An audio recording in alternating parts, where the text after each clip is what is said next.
কাহিনীর শুরুতে কয়েকজন পরিবেশ নিয়ন্ত্রণ বিজ্ঞানী একসঙ্গে বসে আলোচনা করছিলেন। তবে সবচেয়ে গুরুত্বপূর্ণ বিষয় ছিল তাদের অফিসে একজন ক্যান্সার বিশেষজ্ঞ উপস্থিত ছিলেন, যিনি এমন কিছু ওষুধ তৈরি করেছিলেন যা মিজল নামক একটি ভাইরাস তৈরি করতে সক্ষম হয়েছিল। এই ভাইরাস মানুষের ক্যান্সার নিরাময় করতে সক্ষম ছিল। তারা এ পর্যন্ত 10,000টি ল্যাবরেটরি পরীক্ষায় সাফল্য অর্জন করেছিলেন এবং প্রতিটি পরীক্ষায় সফল হয়েছিল। 3 বছর আগে এই আবিষ্কার বিজ্ঞান জগতে একটি বিশাল সাফল্য হিসেবে স্বীকৃতি পায়, কিন্তু কে জানত এই সাফল্য একদিন ভয়ঙ্কর ধ্বংসযজ্ঞে পরিণত হবে। বর্তমান সময়ে আমেরিকার নিউ ইয়র্ক সিটি, যা একসময় তার জাঁকজমকের জন্য পরিচিত ছিল, এখন সম্পূর্ণ নীরবতায় ডুবে আছে। রাস্তাগুলোতে গাড়ি ছড়িয়ে ছিটিয়ে পড়ে রয়েছে এবং শহরের কোনো কোনায় কোনো মানুষের ছায়া পর্যন্ত দেখা যাচ্ছে না। মনে হচ্ছে বহু বছর আগে এই শহর থেকে মানুষের অস্তিত্ব মুছে গেছে। ঠিক তখনই শহরের সেই নিস্তব্ধতাকে ভেঙে দিয়ে একটি দ্রুতগামী গাড়ি হরিণের একটি ঝাঁককে তাড়া করতে দেখা গেল। গাড়িটিতে ছিল একজন ব্যক্তি যার নাম রবার্ট। রবার্ট ছিল সেই শহরে বেঁচে থাকা একমাত্র মানুষ। শহর থেকে মানুষের বিলুপ্তির পর এখন সেখানে কেবল বন্য প্রাণীর রাজত্ব। রবার্ট তার পোষা কুকুর স্যামকে নিয়ে হরিণ শিকারে বেরিয়েছিল। হরিণের পেছনে ধাওয়া করতে করতে রবার্ট একটি খোলা মাঠে এসে পৌঁছায়, যেখানে একটি হরিণ তার বন্দুকের নিশানায় ছিল। কিন্তু রবার্ট গুলি চালানোর আগেই সেখানে লুকিয়ে থাকা একটি সিংহ সেই হরিণটিকে ধরে ফেলে। এটি দেখে রবার্ট পিছু হটে যায়। এ সময় একটি সিংহীও তার ছোট বাচ্চার সঙ্গে সেখানে উপস্থিত হয় শিকার খেতে। যদিও রবার্টের পক্ষে বন্দুকের জোরে সেই শিকার দখল করা সম্ভব ছিল, তবে সিংহ ও তার ছোট বাচ্চাদিকে দেখে সে তার পরিকল্পনা বদলে ফেলে। এই সময় রবার্টের ঘড়িতে অ্যালার্ম বাজে। সে দেখে দিনের আলো ফুরিয়ে এসেছে। সে দ্রুত স্যামকে নিয়ে তার বাড়ি ফিরে আসে। বাড়িতে ঢোকার আগে দরজার সামনে ব্রিক ছিটিয়ে দেয়। রবার্ট তার পুরো বাড়িতে শক্ত লোহার দরজা জানালা লাগিয়েছিল। সন্ধ্যা নামার আগেই সেসব দরজা জানালা বন্ধ করে এবং বাড়ির আলো নিভিয়ে দেয়। কিন্তু তারপরই বাইরের থেকে অদ্ভুত গর্জন এবং চিৎকারের শব্দ শোনা যায়। এ সময় রবার্ট স্যামকে নিয়ে ভয়ে বাথটাবে লুকিয়ে থাকে। তাহলে সেই জিনিসটা কি ছিল যা রবার্টকে এতটা ভয় পাইয়ে দিয়েছিল, এবং কি এমন ঘটনা ঘটেছিল যা পুরো শহর সহ মানুষের বিলুপ্তি ঘটিয়েছিল? আসলে এটি ছিল সেই বিপজ্জনক মিজল ভাইরাসের ফলাফল, যার মাধ্যমে বিজ্ঞানীরা 3 বছর আগে ক্যান্সার নিরাময়ের চেষ্টা করেছিলেন। তবে সেই মিজল ভাইরাসকে জেনেটিক্যালি পরিবর্তন করার পর এটি মিউটেশন করে। এই ভাইরাসকে মিউটেশন ভাইরাস নাম দেওয়া হয়। এটি বাতাসের মাধ্যমে দ্রুত ছড়িয়ে পড়ে এবং পৃথিবীর প্রায় 90% মানুষের মৃত্যু ঘটায়। তবে এই ধ্বংসযজ্ঞের পর যা ঘটেছিল তা ছিল আরও ভয়ঙ্কর। তবে কিছু মানুষ এই ভাইরাস থেকে পুরোপুরি প্রতিরোধী ছিল, কিন্তু বাকিদের মধ্যে এই ভাইরাসের কারণে অদ্ভুত পরিবর্তন দেখা দিয়েছিল। তারা জিনগত পরিবর্তনের মিউটেশন শিকার হয়ে হিংস্র প্রাণীতে রূপান্তরিত হয়েছিল, যাদের ডার্ক সিকার্স বলা হতো। এই ডার্ক সিকার্স ছিল অত্যন্ত শক্তিশালী এবং রক্তপিপাসু। তারা ভাইরাস থেকে প্রতিরোধী মানুষের রক্ত পান করে তাদেরও ধ্বংস করে দিত। কিন্তু রবার্ট ভাইরাস থেকে প্রতিরোধী তো ছিলই, পাশাপাশি তার বুদ্ধিমত্তার কারণে ডার্ক সিকার্সের হাত থেকে বেঁচেছিল। রবার্ট সেনাবাহিনীতে একজন ভাইরোলজিস্ট ছিল। সে এই ডার্ক সিকার্সদের দুর্বলতা জানত। আসলে এই ডার্ক সিকার্সদের ত্বক অত্যন্ত সংবেদনশীল ছিল, যা তাদের সূর্যের ইউভি রশ্মি সহ্য করতে দিত না। সূর্যের আলোতে আসতেই তারা পুড়ে যেত। তাই তারা শুধু রাতেই শিকারে বের হতো এবং দিনে অন্ধকার জায়গায় লুকিয়ে থাকত। এই কারণেই রবার্ট শুধুমাত্র দিনে বাইরে বের হতো এবং সন্ধ্যার আগে তার বাড়িতে লুকিয়ে পড়ত, যাতে ডার্ক সিকার্স তার অবস্থান জানতে না পারে।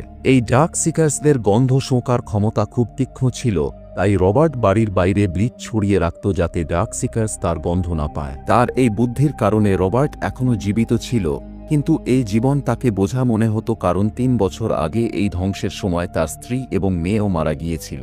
এখন সে কেবল একটি উদ্দেশ্য নিয়ে বেঁচে ছিল। তার উদ্দেশ্য ছিল ভাইরাসের চিকিৎসা আবিষ্কার করা, যাতে ডার্ক সিকার্সদের চিকিৎসা করে সাধারণ মানুষের মধ্যে পরিণত করা যায়। রবার্টের গবেষণা বলতো যে ভাইরাসের কারণে এই ডার্ক সিকার্স জীবন্ত মৃতদেহে পরিণত হয়েছে। তাদের মধ্যে মানবিকতা আর অবশিষ্ট নেই এবং তাদের একমাত্র উদ্দেশ্য রক্ত পান করে বেঁচে থাকা। রবার্টের বেসমেন্টে একটি ল্যাব ছিল, যেখানে সে ভাইরাসের চিকিৎসা আবিষ্কার করার চেষ্টা করত। এই প্রক্রিয়ায় রবার্ট তার প্রতিরোধী রক্ত থেকে সিরাম প্রস্তুত করে আক্রান্ত ইঁদুরদেরও পরীক্ষা করত। কিন্তু দুর্ভাগ্যবশত এখনও তার কোনো সফলতা আসেনি। পরের সকালে রবার্ট তার ল্যাবে আসে, যেখানে সে ভাইরাসে আক্রান্ত হওয়া হিংস্র ইঁদুরদের ওপর বিভিন্ন সিরাম পরীক্ষা করেছিল। তবে বেশিরভাগ ইঁদুরের ওপর সিরামের কোনো প্রভাব দেখা যায়নি এবং অনেক ইঁদুর মারা গিয়েছিল। কিন্তু একটি সিরাম একটি ইঁদুরের ওপর কাজ করেছিল। ইঁদুরটি সেরে উঠতে শুরু করেছিল। এটি রবার্টকে আশার আলো দেখিয়েছিল। কিন্তু এখন এই সিরাম পরীক্ষা করার জন্য রবার্টের একটি ডার্ক সিকার দরকার ছিল। কিছুক্ষণ পর রবার্ট তার কুকুর স্যামের সঙ্গে বাইরে বেরিয়ে পড়ল। প্রতিদিনের মতো সে কিছু খাবার এবং পানীয় সংগ্রহ করল। তারপর দুপুর হতেই সে একটি সিপোর্টে চলে গেল। রবার্ট প্রতিদিন দুপুরে সিপোর্টে গিয়ে রেডিওতে একটি বার্তা প্রচার করত, যেখানে সে বলতো, আমার নাম রবার্ট এবং আমি নিউ ইয়র্ক সিটির একজন সার্ভাইভার। আমার মতো যদি আর কেউ কোথাও বেঁচে থাকে তবে আমি তোমাকে খাবার, থাকার জায়গা এবং নিরাপত্তা দিতে পারি। যদি কেউ আমাকে শুনতে পায় এবং তাকে সাহায্যের প্রয়োজন হয় তবে আমি প্রতিদিন দুপুরে এই সিপোর্টে তোমার জন্য অপেক্ষা করব। এরপর রবার্ট সন্ধ্যা পর্যন্ত সেখানে অপেক্ষা করত, কিন্তু আজ পর্যন্ত সে কাউকে দেখতে পায়নি। ওই সমুদ্রবন্দরে সময় কাটানোর সময় রবার্ট রাস্তার ওপর দৌড়াতে থাকা একটি হরিণ দেখতে পেল। রবার্ট তার কুকুর স্যামের সঙ্গে আবারও হরিণ শিকারে বেরিয়ে পড়ল। স্যাম দ্রুত সেই হরিণের পেছনে ছুটছিল এবং রবার্ট তার পেছনেই ছিল। হঠাৎ হরিণটি দৌড়ে একটি অন্ধকার ঘরে ভেতর ঢুকে গেল। স্যামও তার পেছনে ঘরে ভেতরে ঢুকে পড়ল। এটি দেখে রবার্ট চিন্তিত হয়ে গেল, কারণ দিনের বেলাতেও এমন অন্ধকার জায়গায় ডার্ক সিকার্স লুকিয়ে থাকতে পারে। তবুও রবার্ট ভয়ের সঙ্গে ঘরের ভেতরে ঢুকল। সে নিঃশব্দে টর্চের আলোতে স্যামকে খুঁজতে শুরু করল। হঠাৎই তাকে একটি গম্ভীর গর্জনের শব্দ শুনতে পেল। রবার্ট ভয়তে কাঁপতে শুরু করল, কারণ সেটি ছিল ডার্ক সিকার্সের শব্দ। রবার্ট এক মুহূর্তের জন্য ফিরে যাওয়ার কথা ভাবল, কিন্তু স্যামকে সে নিজের সন্তানের মতো ভালোবাসত। স্যামকে মরতে ফেলে রেখে যাওয়ার কোনো প্রশ্নই ছিল না। কোনো রকমের সাহস সঞ্চয় করে রবার্ট সামনে এগোতে থাকল। একটু দূরেই সে দেখতে পেল একটি কোণায় একটি মৃত প্রাণীর মুখ। রবার্ট নিশ্চিত হয়ে গেল যে স্যাম আর বেঁচে নেই, কিন্তু সৌভাগ্যক্রমে সেটি স্যাম ছিল না, সেটি হরিণ ছিল। রবার্ট স্বস্তি পেল এবং আরও সাহস নিয়ে একটু এগিয়ে গেল। একটি ঘরে টর্চের আলো ফেলতেই সে যা দেখল তা দেখে তার শ্বাস আটকে গেল। অন্ধকার ঘরটিতে অসংখ্য ডার্ক সিকার্স একত্রিত ছিল। তাদের দেখে রবার্ট তৎক্ষণাৎ টর্চের আলো হাত দিয়ে ঢেকে ফেলল। সৌভাগ্যক্রমে ডার্ক সিকার্সের মুখ দেয়ালের দিকে ছিল, তাই তারা রবার্টের উপস্থিতি টের পায়নি। রবার্ট নিঃশব্দে সেখান থেকে বেরিয়ে আরেকটি ঘরে গেল। সেখানে সে দেখতে পেল স্যাম একটি টেবিলের নিচে লুকিয়ে আছে। রবার্ট দ্রুত তার কাছে গিয়ে স্যামকে সেখান থেকে বের হতে বলল, কিন্তু ভয়ে স্যাম নড়তে পারছিল না। সম্ভবত সে অন্ধকার ঘরে কাউকে দেখেছিল।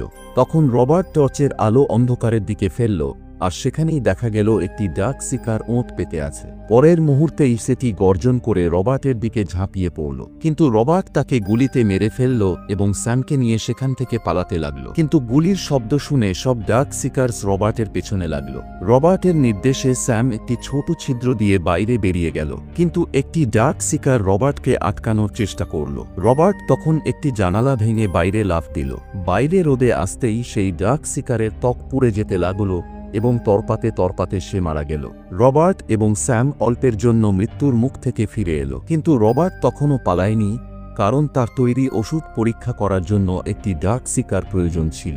রবার্ট একটি ডার্ক সিকার ধরার জন্য ঘরের দরজায় একটি ফাঁক পাতল। সে মৃত ডার্ক সিকারটিকে দরজার কাছে রেখে তার ওপর কালো কাপড় দিয়ে ঢেকে দিল এবং তার ওপর নিজের রক্তের কয়েক ফোঁটা ফেলল। রবার্টের পরিকল্পনা ছিল তার রক্তের গন্ধে আকৃষ্ট হয়ে ডার্ক সিকার সেখানে আসবে এবং কালো কাপড়ে ঢাকা মৃতদেহকে মানুষ ভেবে আক্রমণ করবে। তখনই তারা তার ফাঁদে পড়ে যাবে। এই পরিকল্পনা নিয়ে রবার্ট বন্দুক হাতে সেখানে উপস্থিত হল। কিছুক্ষণ পর রবার্টের পরিকল্পনা সফল প্রমাণিত হল এবং একটি ডার্ক সিকার তার ফাঁদে আটকা পড়ল। কিন্তু তখনই সেই ডার্ক সিকারের এক সঙ্গী তাকে বাঁচানোর জন্য এগিয়ে এলো, তবে সূর্যের আলো থাকায় সে দরজার বাইরে বের হতে পারলে না। সেই ডার্ক সিকার এক মুহূর্তের জন্য রবার্টকে ক্রুদ্ধ দৃষ্টিতে দেখল এবং ফিরে গেল। রবার্ট সেই ডার্ক সিকারকে অজ্ঞান করে নিজের প্রাযোগশালাতে নিয়ে গেল। এটি একজন মহিলা ডার্ক সিকার ছিল, যার হাতে একটি প্রজাপতির ট্যাটু ছিল। রবার্ট তাকে ঘুমের ওষুধের একটি ভারী মাত্রা দিয়ে অচেতন রাখল। অনেক আশা নিয়ে রবার্ট তার ওপর নিজের তৈরি ভ্যাকসিন প্রয়োগ করল, কিন্তু দুর্ভাগ্যবশত ভ্যাকসিনের তার ওপর কোনো প্রভাব পড়ল না। রবার্ট অত্যন্ত হতাশ হয়ে পড়ল। সে তার গবেষণার ভিডিও নথি তৈরি করত। ভিডিও নথিতে রবার্ট তার এই পরীক্ষার ব্যর্থতার কথা জানালো। সে বলল যে এই ভাইরাস বাতাসের মাধ্যমে প্রভাব ফেলতে পারে না এবং কোনো প্রাণী আক্রান্তদের সংস্পর্শে এলে তৎক্ষণাৎ সংক্রমিত হয় না। এ কারণেই স্যাম, রবার্টের কুকুর, ডার্ক সিকারদের কাছাকাছি থেকেও আক্রান্ত হয়নি। তবে যদি ডার্ক সিকাররা স্যামকে কামড়াত তাহলে সে সংক্রমিত হতে পারত। পরের দিন সকালে রবার্ট নতুন আশায় বাইরে বেরোলো। প্রতিদিনের মতো রেডিওতে নিজের বার্তা পাঠালো। তারপর ঘন্টার পর ঘন্টা সিপোর্টে কোনো বেঁচে থাকা মানুষের জন্য অপেক্ষা করল, কিন্তু কেউ এলো না। বাড়ি ফেরার পথে একটি বিল্ডিংয়ের বাইরে রাস্তার মাঝে কাউকে দাঁড়িয়ে থাকতে দেখল। রবার্ট প্রথমে চমকে উঠল। যখন গাড়ি নিয়ে তার দিকে এগোলো তখন দেখল সেটা কোনো মানুষ নয়, বরং একটি পুতুল, ডামি। এটি অদ্ভুত ছিল কারণ রবার্ট আগের দিন পর্যন্ত সেখানে সেই পুতুল দেখেনি। তাহলে কে এটি সেখানে রাখল? রবার্ট ভাবতে ভাবতে পুতুলটির কাছে গেল। প্রথমে সে গুলি চালিয়ে নিশ্চিত হল যে সেখানে কোনো বিপদ নেই। এরপর পুতুলটির একদম কাছে পৌঁছল। পুতুলটির চারপাশে পানি ছড়ানো ছিল। রবার্ট পানিতে পা দিতেই একটি ফাঁদ তার পা চেপে ধরল এবং সে মাথায় আঘাত পেয়ে ফাঁদে উল্টো ঝুলে পড়ল। এটি সেই ধরনের ফাঁদ ছিল যা রবার্ট ডার্ক শিকার ধরার জন্য তৈরি করেছিল। অর্থাৎ কেউ রবার্টের কৌশল তার বিরুদ্ধেই ব্যবহার করার চেষ্টা করছিল। মাথায় আঘাতের কারণে রবার্ট অজ্ঞান হয়ে গেল। কিছুক্ষণ পরে তার ঘড়ির অ্যালার্মে সে জ্ঞান ফিরে পেল। তখন দেখল যে সূর্য ডুবে যেতে আর বেশি দেরি নেই। তার কুকুর স্যাম বিল্ডিংয়ের দিকে তাকিয়ে চিৎকার করে ডাকতে লাগল। সৌভাগ্যবশত রবার্টের পকেটে একটি ছুরি ছিল। যেভাবেই হোক সে ছুরি দিয়ে রসা কাটতে সক্ষম হল, কিন্তু তখন সে এক ঝটকায় নিচে পড়ল এবং ছুরিটি তার উরুতে ঢুকে গেল। রবার্ট ব্যথায় কুঁকিয়ে উঠল।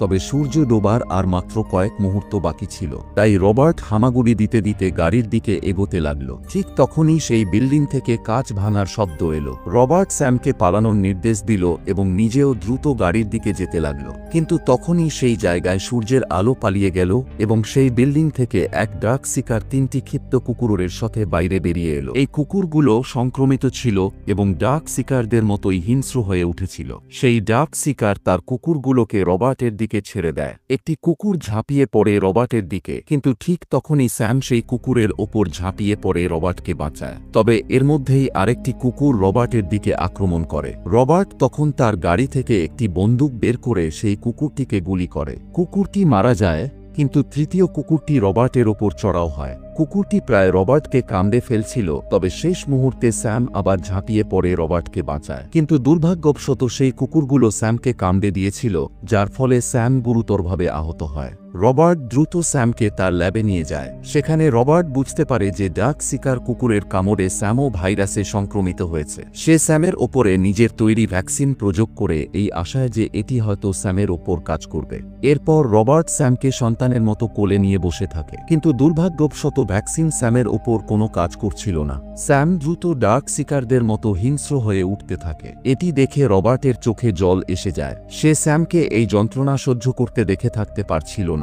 বাধ্য হয়ে রবার্ট স্যামকে মুক্তি দেয়। পরের দিন সকালে রবার্ট স্যামের মৃতদেহ সম্মানের সঙ্গে মাটিতে সমাধিস্থ করে। তার মনে ডার্ক শিকারদের প্রতি প্রচণ্ড ক্রোধ জন্মায়। সেদিন রাতে সে বাড়ি না গিয়ে একটি পরিকল্পনা বাস্তবায়ন করতে সমুদ্র বন্দরে চলে যায়। কিন্তু এই কাজ করে সে নিজের মৃত্যুকেই ডেকে এনেছিল।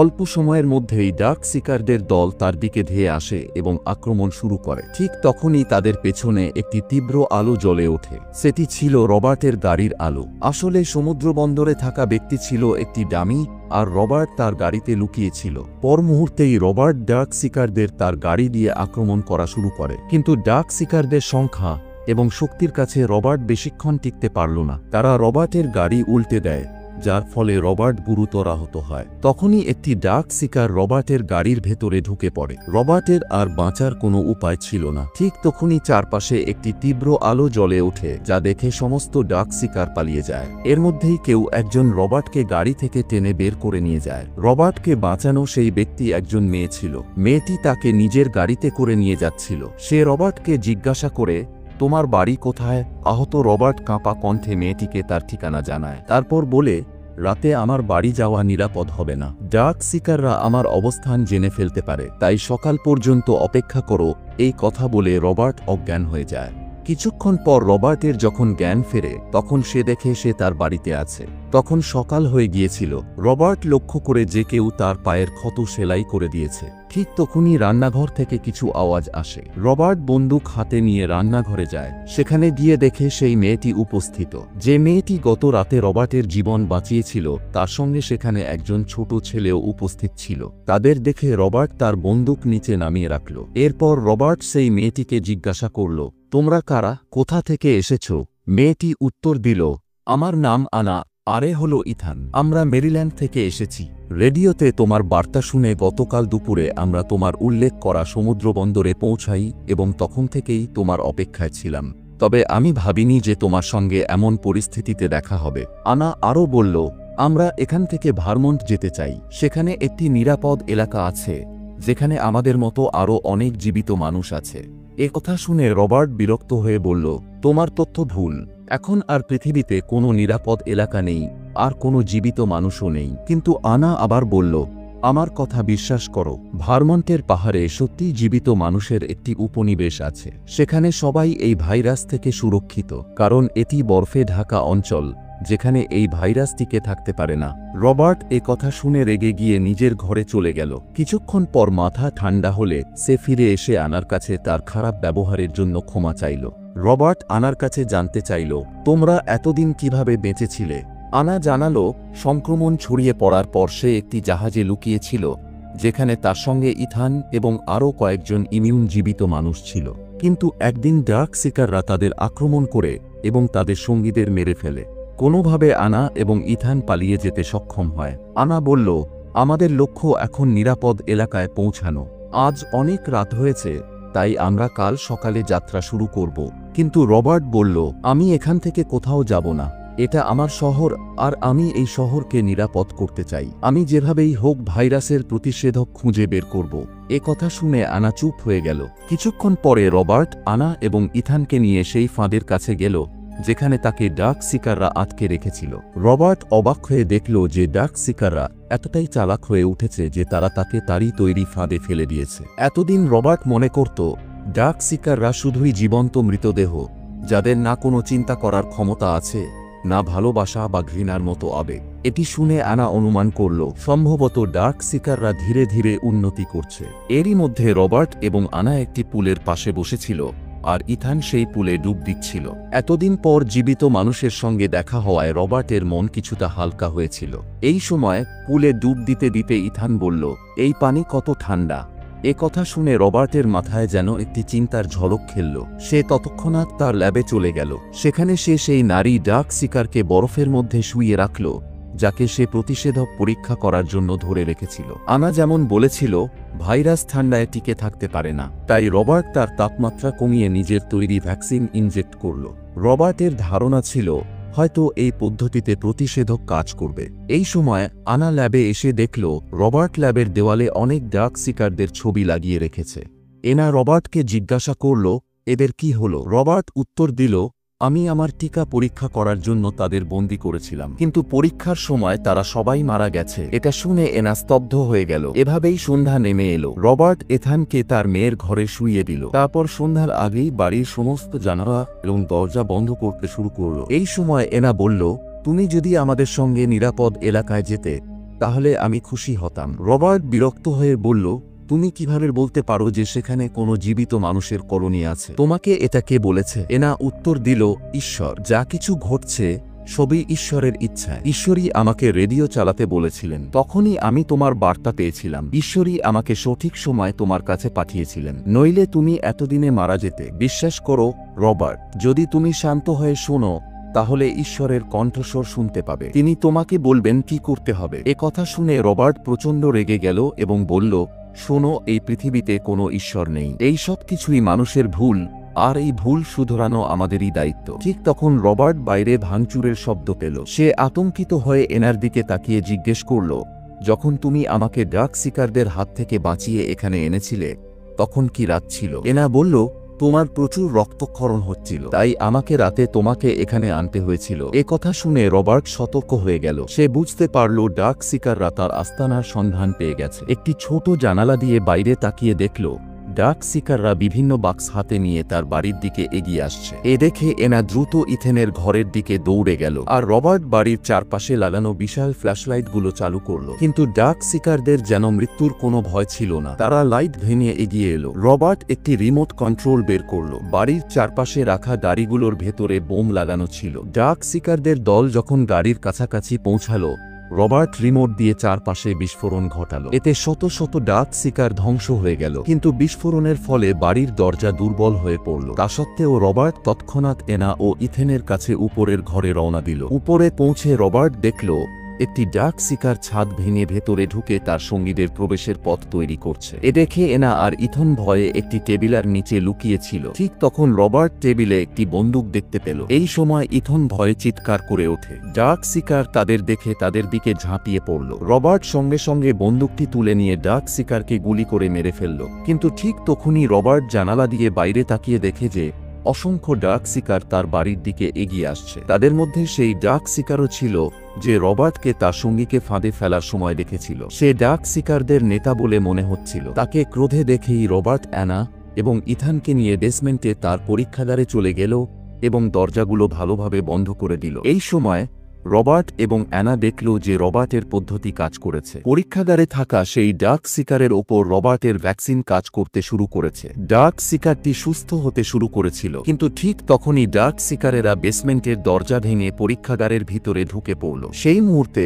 রবার্ট বাকি সবার সঙ্গে একটি কাঁচের চেম্বারের ভিতরে ছিল। সে তৎক্ষণাৎ চেম্বারের দরজা বন্ধ করে দিল। চেম্বারটি শক্ত কাঁচ দিয়ে তৈরি ছিল, কিন্তু ডাক শিকারেরা সেটি ভাঙার জন্য বারবার আঘাত করতে লাগল। রবার্ট, অ্যানা এবং ইথানের পক্ষে তখন বেঁচে থাকা প্রায় অসম্ভব হয়ে দাঁড়িয়েছিল। এটা দেখে রবার্ট ডাক শিকারদের বোঝানোর চেষ্টা করল যে তার কাছে একটি ভ্যাকসিন আছে যা তাদের সুস্থ করে তুলতে পারে, কিন্তু ডাক শিকাররা রবার্টের কোনো কথাই শুনতে চাইল না। ঠিক তখন তাদের নেতা সেখানে এসে উপস্থিত হল এবং নিজের মাথা দিয়ে আঘাত করে সেই শক্ত কাঁচের দরজাটি ফাটিয়ে দিল। আরেকটি আঘাতেই দরজাটি চূর্ণবিচূর্ণ হয়ে যেত, কিন্তু ঠিক তখনই সে থেমে গেল। তার ইশারায় বাকি ডাক শিকাররাও থেমে গেল। এরপর সেই নেতা কাঁচের ওপর একটি প্রজাপতির মতো আকৃতি আঁকল। তা দেখে রবার্টের মনে পড়ল যে সেই নারী ডাক শিকারের হাতেও একটি প্রজাপতির ট্যাটু ছিল যার চিকিৎসা সে করছিল। রবার্ট বুঝতে পারল যে ডাক শিকাররা আসলে কি চায়। সে তার অস্ত্র নিচে নামিয়ে রাখল এবং ওই নারী ডাক শিকারের দেহ থেকে সমস্ত চিকিৎসা সরঞ্জাম সরিয়ে দিল। এর ফলে সেই নারী ডাক শিকার আবার একটি ভয়ানক ডাক শিকারে পরিণত হতে লাগল, কিন্তু অচেতন থাকার কারণে সে তখনও অজ্ঞান ছিল। এরপর রবার্ট অ্যানাকে দরজা খুলতে বলল। এটা শুনে অ্যানা ভয়ে জিজ্ঞেস করল, তুমি এটা কি করছো? রবার্ট বলল, আমি ঈশ্বরের আদেশ পালন করছি। এটা শুনে অ্যানা দরজা খুলে দিল এবং রবার্ট সেই নারী ডাক শিকারকে তার সঙ্গীদের কাছে ফিরিয়ে দিল। তখনই সেই নেতা রবার্টের কাছে এসে গর্জন করল, যেন বলতে চাইছিল, আমাদের মতো থাকতে দাও। এরপর রবার্ট একটি ইনজেকশন দিয়ে সেই নারী ডাক শিকারকে জাগিয়ে তুলল। সে জেগে ওঠার পর সেই নেতা তাকে ভালোবাসা প্রকাশ করতে শুরু করল। তখনই রবার্ট বুঝতে পারল যে ডাক শিকাররা কোনো জীবন্ত মৃতদেহ নয়। তারা যদিও ভয়ঙ্কর ছিল, কিন্তু তাদের মধ্যে চিন্তাভাবনার ক্ষমতা ছিল। তাদের মধ্যে ভালোবাসা, রাগ এবং দয়া করার মতো অনুভূতিগুলো ছিল। তারা সবাই তাদের এলাকাতে একটি পরিবারের মতো থাকত। আসলে ডাক শিকারদের কাছে রবার্টই এক ধরনের দানবে পরিণত হয়েছিল, যে তাদের সঙ্গীদের অপহরণ করে চিকিৎসার নামে তাদের হত্যা করত। রবার্টও এটা বুঝতে পারল। সে তার করা কাজের জন্য ডাক শিকারদের কাছে আন্তরিকভাবে ক্ষমা চাইল। এরপর ডাক শিকাররা রবার্টকে ছেড়ে দিয়ে তাদের সঙ্গীকে নিয়ে চলে গেল। রবার্টও সিদ্ধান্ত নিল যে সে আর ডাক শিকারদের বিরক্ত করবে না। এরপর সে অ্যানা এবং ইথানকে নিয়ে ভেরমন্টের পথে রওনা দিল, এই আশায় যে হয়তো সেখানে সত্যিই বেঁচে থাকা মানুষ আছে এবং তাদের সাহায্যের প্রয়োজন। ভিডিওটি দেখার জন্য ধন্যবাদ। লাইক, শেয়ার আর সাবস্ক্রাইব করতে ভুলবেন না। পরের ভিডিওতে দেখা হবে। ভালো থাকুন।